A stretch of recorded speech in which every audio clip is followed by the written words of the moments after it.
Buenos días, bienvenidos queridos televidentes, gracias por estar con nosotros hoy 23 de febrero en su noticiero Cristo Amigo, en reportaje noticioso de la Universidad Católica de El Salvador.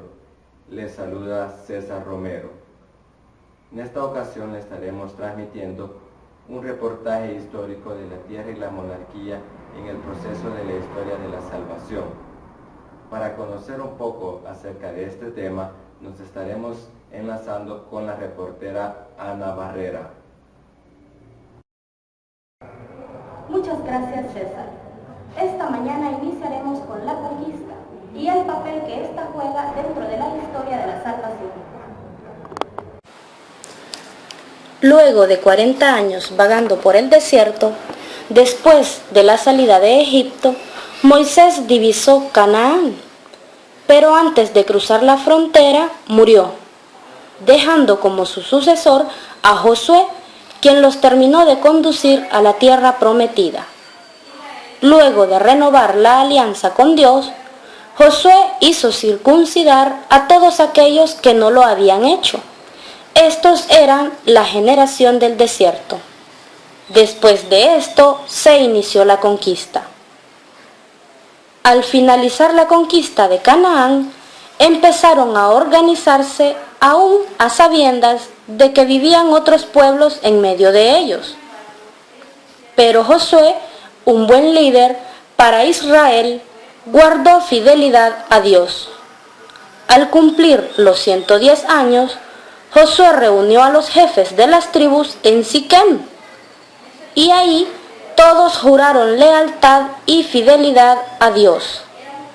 Aunque al morir los jefes, el pueblo se fue olvidando de las promesas hechas a Dios, y así se fueron apartando de él. Esto es todo acerca de la conquista. Continuamos contigo, Cindy Chicas. Muchas gracias, Ana Barrera. Para continuar profundizando sobre el tema de la tierra y la monarquía, hablaremos sobre los jueces, que fueron portadores de la ley y lucharon por la libertad del pueblo de Israel. A los cananeos les gustaba vivir en ciudades, construían templos de piedra y habilitaban cómodas casas de ladrillo, a diferencia de los israelitas, que eran nómadas acostumbrados a vivir en tiendas. A ellos les pareció atractiva esta nueva forma de vida. También su religión y sus deidades les fueron agradando. Muy pronto las ciudades cananeas se fueron llenando de israelitas, admiradores de sus templos y de sus creencias. Los israelitas comenzaron a comportarse como unidades independientes, no como una nación unida. Esto los condujo a una guerra civil, en la que casi se exterminaba la tribu de Benjamín. Tanta división convertía a Israel en presa fácil para sus adversarios. Aunque Dios inspiró nuevos líderes para liberar a su pueblo de los enemigos, Israel solo permanecía fiel a Dios por poco tiempo y luego regresaba a la idolatría. Como justicia por su infidelidad, Dios permitía que cayeran en manos de otro conquistador, pero por su inmensa misericordia, en las horas más oscuras de su pueblo, Dios hizo surgir jueces, que fueron los que rescataron a Israel de sus enemigos. Sin embargo, cuando ya estaban a salvo, se olvidaban de Dios y volvían a vivir el ciclo. Cada uno de los jueces tuvo una actuación según la época, siendo en total 14 jueces, de los cuales Débora fue la única juez. Samuel fue el último juez y el primero de los profetas, puente entre los profetas y los reyes. Continuamos con Brenda Gómez. Muchas gracias, Chica. Para culminar con este reportaje, escucharemos cómo la monarquía instituyó un capítulo muy importante en la historia de la salvación. Israel era una nación diferente de las demás. No era gobernada por leyes humanas, sino por el mismo Dios por medio de sus profetas. Sin embargo, ellos quisieron ser gobernados por un rey como los demás pueblos. Así fue como Dios escuchó su petición y fue Samuel, el profeta, quien ungió la cabeza de Saúl en señal de ser el elegido de Dios para gobernar su pueblo. Saúl era un guerrero admirado que pertenecía a la tribu de Benjamín.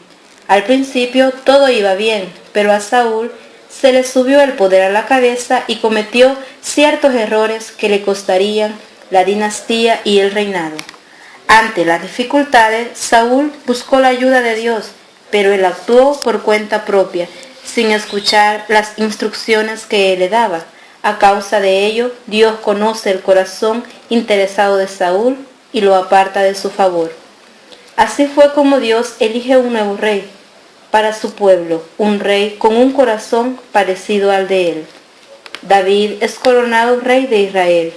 David se puso al servicio de Saúl y se hizo famoso por vencer a Goliat. Convirtió a Israel en una nación importante, estableció la capital en Jerusalén y mandó a trasladar el Arca de la Alianza. Dios instaura con David la dinastía mesiánica. David fue el autor de más de 70 salmos a la memoria del Señor, Dios de Israel. A la muerte de David, Salomón sube al trono. El reino de Salomón se distinguió por ser un tiempo de gozo, paz y bienestar. Salomón fue un rey sabio, una sabiduría que vino de Dios por encima de cualquier otro don. A la muerte de Salomón, el reino se divide en dos, a causa del desvío de su fe y el centralismo que impuso. Con esto se culminó la división del Estado de Israel en dos, Israel al norte y Judá al sur. Y así se da fin al reino unificado o monarquía unida. Esto es todo por hoy. Regresamos al set con nuestro compañero César Romero. Gracias, Brenda Gómez, y de esta manera damos por finalizado el reporte noticioso del Grupo A7. Los esperamos en otra edición. Gracias.